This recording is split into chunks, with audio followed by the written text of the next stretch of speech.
In today's episode, Jeremy asks, how should content entrepreneurs think about their personal brands and their businesses? Should they be separate? Maybe. It depends. This is one of those questions where it depends is the answer. Because it depends on the situation. It depends on your brand's focus.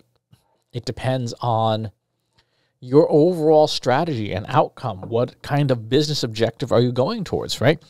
If you want to run a lifestyle business, meaning a business where it's part of your life, but you have your life outside of it, and you want a business that's profitable, but not necessarily you're looking to exit or sell or 10x your return or whatever crazy things people are saying these days, then having that personal brand reinforce your business might be the thing, right? There are a lot of people who make very successful long-term businesses on their personal brand, right? Their name is the business. Take somebody like Arnold Schwarzenegger, right? His entire business is his name, it's his brand. Other businesses, if the intent is to sell or to transition or to flip it or something, yeah, your personal brand being deeply entangled with it can cause issues because you then have a difficult time transitioning that business to somebody else, right? Once you've sold it off, a lot of the value is in your name, and you might have difficulty getting a buyer even if they perceive that too much of the value is tied up in your name, and they know that the name's not going to come with the business, not in the long term. They might say, yeah, we're either not going to buy your business or we're going to offer you less than we would have if the business was truly portable. So it depends on your exit strategy. For marketers who are working inside of a business, this is where it gets really sticky. So for a number of years, I loaned my personal brand, my name and stuff to different companies, Blue Sky Factory, What Counts, Shift Communications, etc. And those businesses did very well with the brand and the audience that I was gathering. But every time I made a transition, my audience went with me and didn't necessarily stick with the business. From my perspective, that was a good thing. From the business's perspective, less so. But also because a lot of the folks I worked for were not particularly thinking about the long-term strategy. They were really thinking about shorter-term results. It wasn't a substantial long-term problem. I still provided a lot of value to those businesses and things. So if you work inside of a business that you don't own, you're not a decision maker in, you do have to think about your personal brand and how tied to the business it is. What is it that you are known for? What is it you want to be known for? And how tightly coupled is it to the business?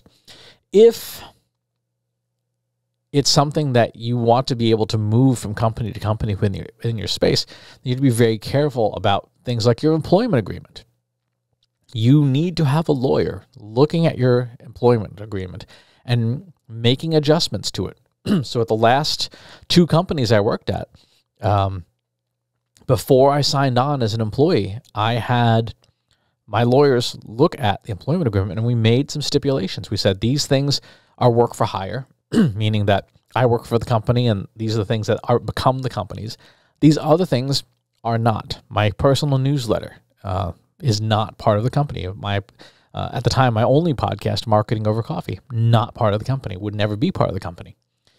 And the employer had to sign off on that. Otherwise, I wouldn't have been able to work there.